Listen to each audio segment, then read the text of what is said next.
other shows we have for you to enjoy at myclassicradio.net. The Avengers was most certainly not a household name in South Africa prior to the radio series. With no national television service until 1976, the mechanism simply was not present in the country to show television programs to mass audiences. While many other countries reveled in the filmed adventures of John Steed and company, South Africa was not equipped to join in the fun. The series took Britain by storm and made a major impression in the American markets, being that greatest of rarities, a British series given a network transmission slot. However, as a filmed series, rather than a videotaped one, The Avengers was able to gain a modicum of exposure in South Africa through film rentals. Come and listen at myclassicradio.net. The CBS Radio Workshop, dedicated to man's imagination, the theater of the mind.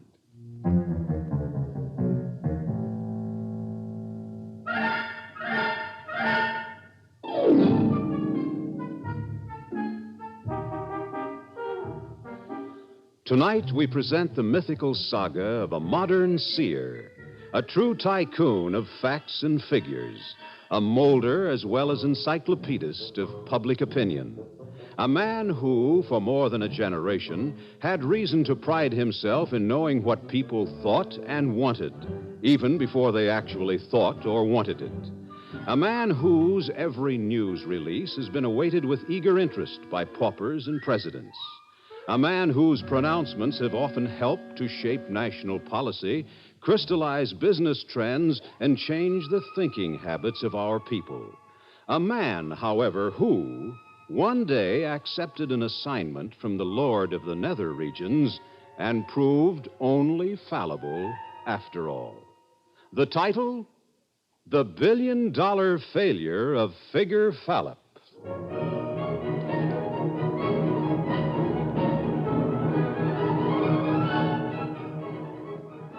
Our story centers in one of the many tall, teeming buildings which seem to reach for the sky from each side of New York's Madison Avenue. The building is one of those which house some of the world's most influential advertising and public relations offices.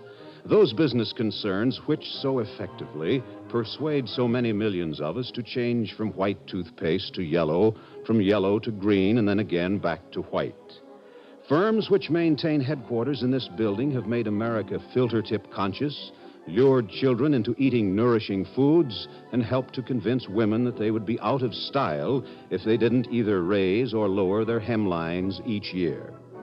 The accounts of some of these firms run into tens of millions of dollars. There is one whole floor in our particular building, however, which is occupied by an organization devoted to an entirely different form of enterprise. It neither sells nor promotes the sale of goods and ideas, except perhaps its own services. Instead, it explores the public mind and registers and tabulates its reactions to the merchandise of its clients, whether tangible or intangible. Figure Fallup's factual factotums. As our story begins, Mr. Argus Goody, the vice president in charge of operations and executive secretary of Figure Fallup's factual factotums, is entering the busy lobby of our building. Paper. Tough presidential campaign predict. Hello, Joe. Got my papers? Sure, Mr. Goody. News, racing force. Shh. Just wouldn't say that so loud, Joe. There might be potential clients around. They don't always understand. Sure, Mr. Goody. I'm sorry. Morning, Mr. Goody. Third floor, please. Yes, I know. Oh, no, it's an outrage. Sir? Swaps at Santa Anita. You know what? They're paying 1 to 5. Yes, sir. Third floor, Mr. Goody. It's a disgrace. Oh, thank you. Yes, sir.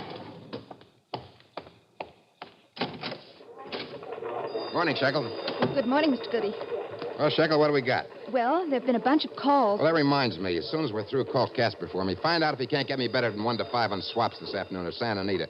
Tell him I'll put 100 on him, but at better odds. Yes, sir. Swaps 1 to 5, 100, Hialeah. There was a call from Pretty Skin Soap. Could we do a survey for them that would show... That can wait. We got too many soap surveys now anyway. What else? Glowworm lipstick. Let it wait. Well, there were a half dozen more like that in the mail. I guess they can wait, too. Oh, somebody from the Republican Committee called from San Francisco. Could we find out how Mr. Nixon stands in Wyoming? Oh, well, we might have to do something about that. They have some money. Call them back, Shekel, and tell them we'll take the job in principle, but they should wire us exactly what they want, and we'll wire them our acceptance and price. We better have something in writing. Call committee, accept in principle. Wire requirements, will confirm, quote, price. Well, I guess that's most of it, Mr. Goody. Have you heard from Mr. Fallup yet? Now, your word. The old boy must be really living it up, wherever he is. I'm really looking forward to meeting him someday. You know, Mr. Goody, I have been here for nearly 2 years now, and I've never even seen Mr. Fallup. Neither have I. We're in constant touch by phone. Oh, I forgot. There's somebody waiting for you in Mr. Fallup's office. Look, Shekel, I've told you time and time again, I don't want to see people unless I know who they are and unless they have an appointment. Oh, but he's a doll. Just a doll. Seriously, Mr. Goody, I don't think this is the sort of man even you would want me to turn away before you can talk to him. I told him you never saw anybody without an appointment, and then he said something about millions of dollars. Millions of dollars? Well, yes, Mr. Goody, that kind of talk is kind of persuasive. Did he look like a nut or something? Oh, no, Mr. Goody, I tell you, he looks like a real doll. Smooth, if you know what I mean. And kind of important looking. Well, I guess I better see him. Shekel, what's this joker's name? Oh, he wouldn't say. Oh, one of those. How do you do, sir? How do you do, Mr. Goody? That is correct, isn't it? Goody it is, Mr. Sit down. I'm afraid I haven't had the pleasure. I suppose you mean my name. I didn't think I should explain to your secretary because, well, you see, it is a bit out of the ordinary and it does require an explanation. Actually, if I may say so, I called to see Mr. Fallup, but I'm told he's away. Yeah, he's been away quite a while. We're in constant touch, though. Yes, so your secretary, a most efficient young woman, has told me.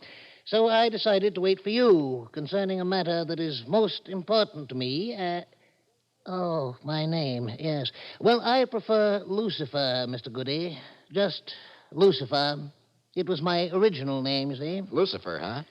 I have been called many other things, of course. Satan has been a very popular number. The Arabs make it Shaitan, 2 dots on the I. I've also been called Asmodeus, Asmarotti, Beelzebub, Samael, the Old Nick, Old Cloty, and several hundred other names in many languages. The devil, huh? Yes, Mr. Goody. That is another name people often apply to me, but I still prefer Lucifer. Okay, Mr. Lucifer. Maybe we better put it on the line. Now, what can this firm do for you? This organization, I should have said, since we have branches and correspondents all over the world. Yes, I know. That's why I came to you. You've been most highly recommended to me by one of the inmates of my establishment, whom I happen to be on a rather friendly personal basis. He was once in charge of a rather major project, I believe. A nationwide survey as to the number of men and women who prefer to wear only the tops or the bottoms of their pajamas when going to bed. Oh, Charlie Faxwell. Yeah, I heard he passed on. You may be happy to hear that Mr. Faxwell is now one of my most valued assistants. Oh, what do you know? Good old Charlie. I always knew he'd make good someday. Yes. Well, Mr. Faxwell told me something about these new methods of ascertaining what human beings think and believe and what they're likely to do. Yes, those we've got, Mr. Lucifer. Why, our organization predicted within 6% what Monaco would think of getting a new heir. Yes, that's all. However, I frankly don't quite see in what way we can be of service to you, Mr. Lucifer. Well, it is a little complicated, I admit. Generally speaking, though, my problem could be described like this, and I shall depend on your advice for any additional findings. You see, Mr. Goody, during most of the thousands of years during which I have been in my unwanted position, due to a mistake I once made, my duties have really not been too arduous. A predictable, slowly increasing number of children were born upon this planet each year. Of those who lived into adulthood, a certain fairly predictable percentage went astray and thus became my charges. Uh-huh. But ever since your species has acquired a certain mastery over the physical forces, ever since you have acquired knowledge which perhaps you weren't ready for.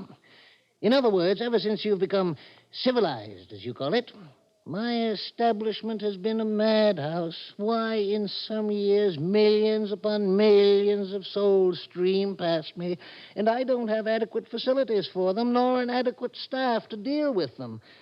In general, I seem to be in for a hectic time. And when I mentioned my problems to Mr. Faxwell, he told me about your polls, which had been so useful to him, and he suggested that I see Mr. Fallup. I suppose we down below should not neglect modern aid such as yours. Excuse me, Mr. Lucifer. I don't know which one of us belongs in a bug house, you or me. But I'll play along with you for a little while longer. Now, I ask you again, just what did you have in mind? In mind? Well, it's quite simple, isn't it? I would like you to make a survey, or a poll, or whatever you call it, which will tell me with reasonable accuracy how many new arrivals to expect during each of, say, the next 20 or 30 years, so that I can plan my expansion program accordingly. Look, Mr. Lucifer, that would involve the whole world, wouldn't it? Of course, sir.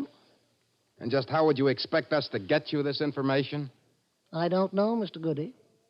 That's why I came to consult your organization. I understood from the late Mr. Faxwell that practically any question is now subjected to the test of a survey, and that your methods have been perfected to such an extent that you're capable of handling any of the normal difficulties you may encounter. Well, look, Mr. Lucifer, just suppose that we agreed to undertake a survey.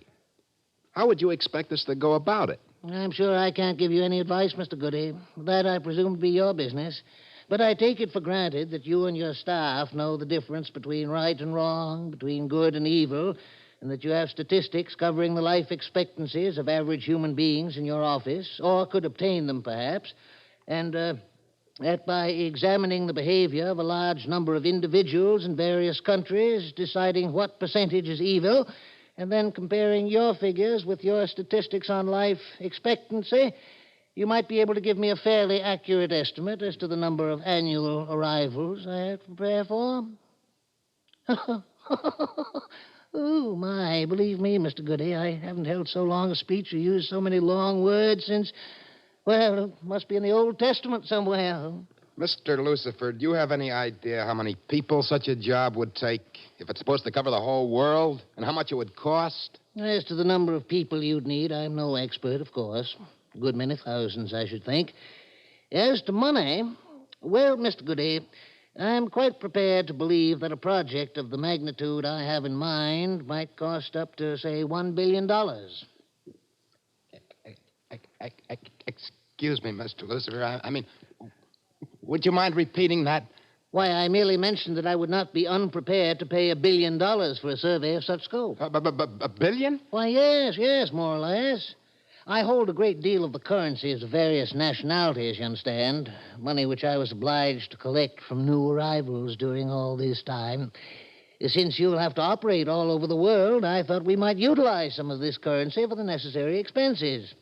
I also have a fair store of gold coins, and I thought that some of those, perhaps, might be useful in countries for which I have insufficient paper currency on hand. You know that gold is illegal. Not to receive it, I believe. Only to keep it. But perhaps you can find a profitable way to part with it. Okay, Lucifer, you got a deal. How do we make out the contract? Contract? Oh, you know, Mr. Goody, the only contracts I ever sign are signed with the blood of the other party. And I only do that because some writers of stories about me insist that that is my method. No, we don't need a contract. What I had planned was to make an initial installment of, say, $100 million to you. $90 million, as I thought of it, in various governmental and banknotes, and perhaps $10 million in gold for emergencies. That should be enough to enable you to start building an organization. Then, whenever you need more, you can just call on me, and if I should prove remiss, you can, of course, drop the whole project. Oh, I had thought, by the way, that about 15% of your total expenses would be a reasonable, clear profit for your firm. 15%? That would be $150 million. Something like that. And I'm prepared to throw in a few $100,000 for any official or member of the survey staff who distinguishes him or herself. Does that sound reasonable? Mister, you are nuts after all. On what bank are you going to give me a check I for? was not proposing to give you any check, Mr. Goody. Just the cash and the gold. You mean out of that little satchel? Well, that's hardly bigger than a woman's handbag. Nevertheless, here's your money. Italian, 50,000. Burmese, 40. Brazil, 70,000. Argentina, China, Australia, Austria, Yugoslavia.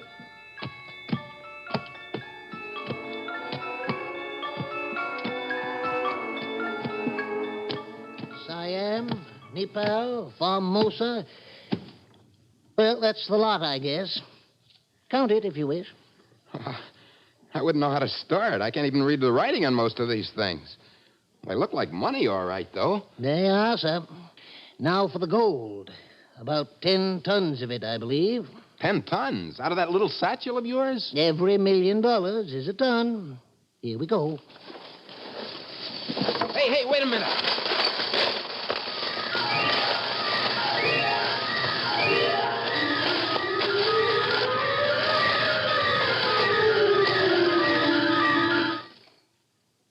And now, goodbye, Mr. Goody. I shall expect a report from you.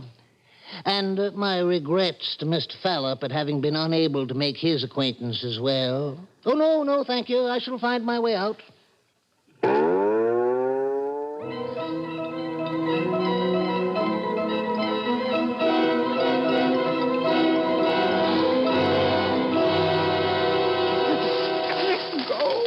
Gold, it's real gold. 10 whole millions. Hey, Shekel, come here a minute. What? Oh, what a minute. Money, Shekel. We got the biggest job that's ever been done, Shekel. Look at it. $100 million. And this is only the beginning.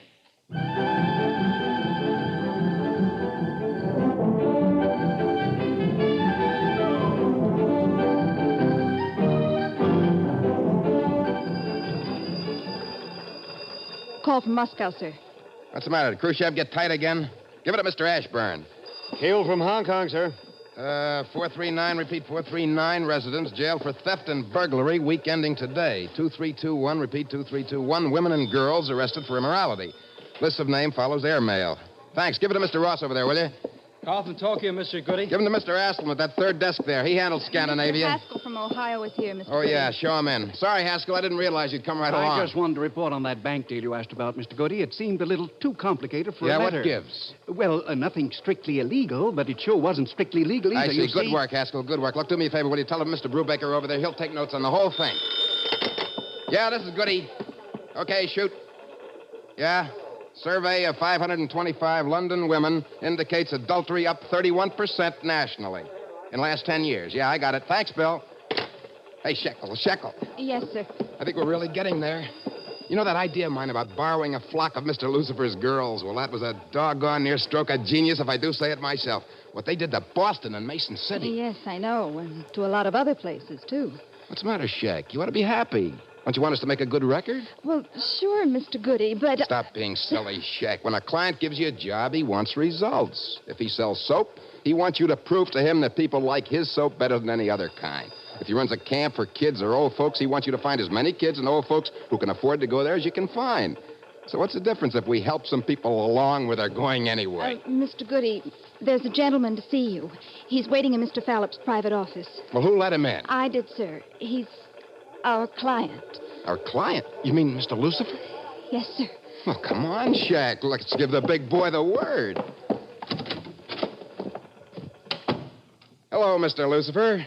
Nice seeing you again. How do you do? How do you do, Miss Shekel? And you, Mr. Goody? You've read our preliminary reports, I guess. I have, and I've been somewhat saddened. Oh, well, I can understand that since you've only seen the preliminaries. But I've just begun dictating the summary of our final report, and this will really make your eyes pop. We're going to wind up with only 2 holdouts. A character down in Central Africa somewhere and some preacher somewhere in Australia. Those girls of yours were a big help, Mr. Lucifer. Yes, I see. I wonder if we did not misunderstand each other, Mr. Goody. Or shouldn't I call you by your right name, Mr. Fallup? Huh? How did you know? Well, the devil's supposed to know something, isn't he? I mean, I do have some sources of information of my own. Do you know about this too, Shekel? Well, not at first, of course, but I did figure it out after a while. You see, Mr. Fallup, I suppose we might as well say now that deceptions are all very well, perhaps, but take these reports, for example. What's the matter with them? Aren't they what you wanted? Now, let's see. Mr. O.B. Smith, bank president of so-and-so forth, Ohio, last year participated in an arrangement whereby a school foundation cost the city considerably in excess of actual valuation. Mr. Smith is estimated to have illegally profited to the extent of at least $10,000 from this transaction. Well? Well, did you trouble to find out that this same Mr. Smith has built at least one badly needed playground for children and has endowed several boys' clubs and Boy Scout troops?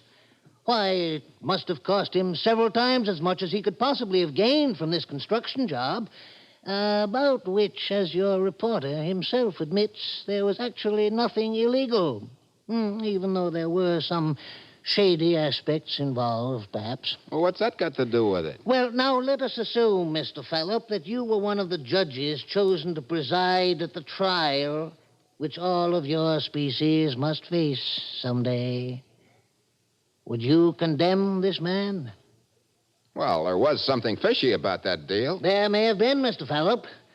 But with a man whose entire life has otherwise tended toward the good, is that sufficient reason to condemn him altogether? Now, Miss Farwell of etc., is reported to have spent a week in Miami with a man not her husband. Did you actually know what, if anything, happened, Mr. Fallup? Well, I don't have any eyewitness account. I'm sure you don't, Mr. Fallup. I don't suppose it struck you as important either that Miss Farwell has spent her entire life taking care of a hopelessly paralyzed mother and two younger sisters. Yes, but what's the... Those things count, Mr. Fallup, when the final balance is struck. There is one thing, Mr. Fallup, that seems to characterize all this bosh.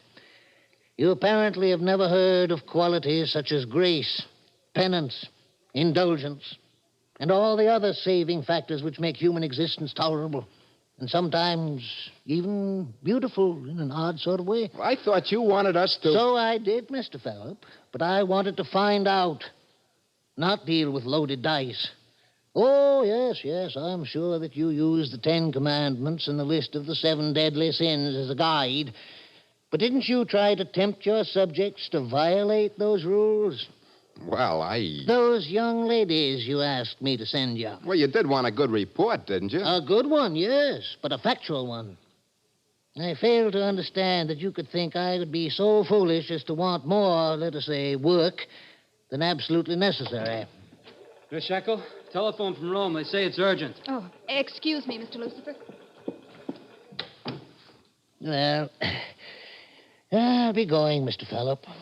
I suppose I shall just have to go back to things as they've always been, to wait and see from year to year who will be assigned to my charge. It may be slightly uncomfortable and unsystematic, but at the moment I'm inclined to suspect that it has certain advantages over your modern methods. You see, Mr. Fallup, I'm still committed to the old-fashioned idea that human beings are totalities with a spirit and integrity of their own.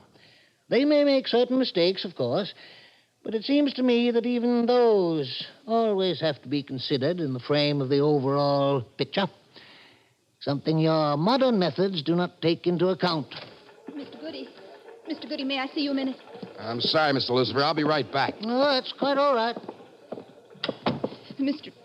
Oh, I'm too confused to follow your different names around. There was a call from Rome. Yes? The money. Our office there says it's no good. They say the government that put it out went out of business 100 years ago. What? And that isn't all. Mr. Brubaker tells me that Belgrade called him, too, and said there hasn't been any kingdom of Serbia since the First World War. Why, that... Mr. Lucifer, would you come here a minute? Certainly, Mr. Fallup. How would you like you to step into the storage room with me a minute?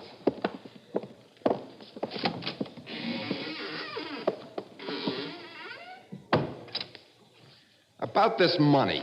Let me see. Here's a pretty one. Sardinia, 1843. I always thought Sardinia was part of Italy. Well, so it is. So what good is this money? Why, it's all 40, 50, 100 years old. Most of these governments don't even exist anymore. Oh, my oversight, Mr. Fallup. Time doesn't mean as much to us as it does to you, I suppose. I naturally paid you in the currencies I have accumulated from my guests over the years, and I must admit the time element never occurred to me. At that, I suppose my money is as valid as your reports to me were. Never occurred to you. Fine. Well, your governments do change rather frequently. Yeah, but all my money's tied up in this job. Every penny of it. And a lot from the bank.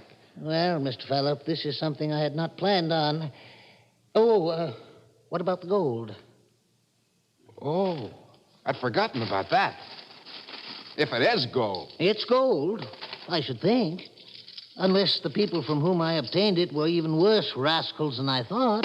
This stuff is all old, too. I couldn't do anything with it. I would suggest that you turn it over to your government.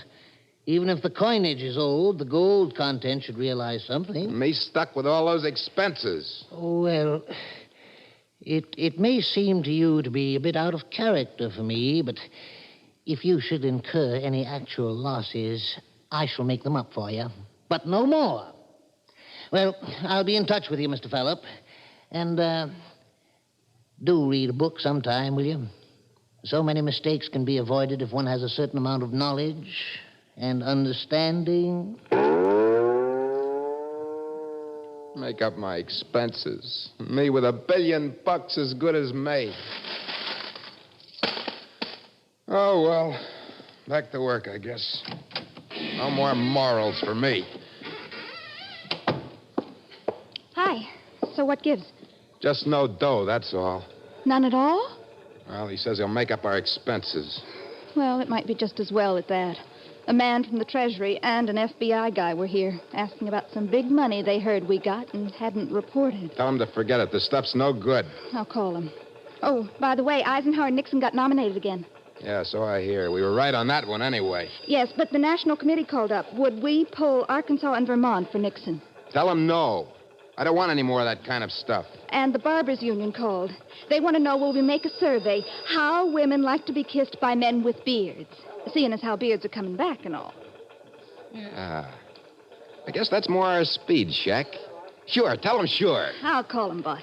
And, oh, yes, there's one more thing. There's a man waiting for you in the private office. Oh, no, Shekel, no. I told you not to... Oh, but he's a doll. I just couldn't say no. All right, I'll see him.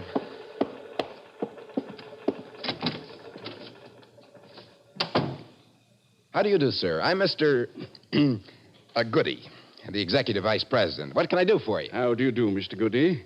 I've been told by, well, actually a competitor, I suppose, that you've been conducting some valuable studies regarding human behavior.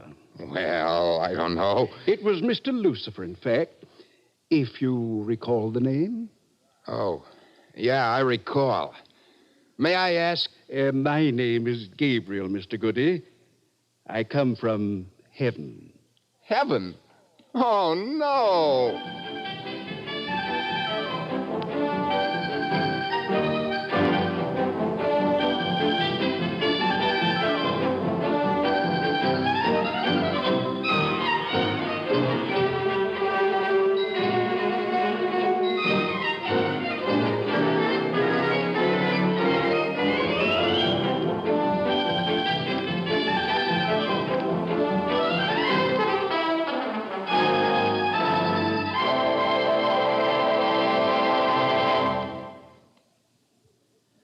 You've been listening to the CBS Radio Workshop and The $1 Billion Failure of Figure Fallup, written by Henry E. Fritsch, with Joseph Julian as Mr. Goody, Bob Dryden as Lucifer, and Elaine Rost as Miss Shekel.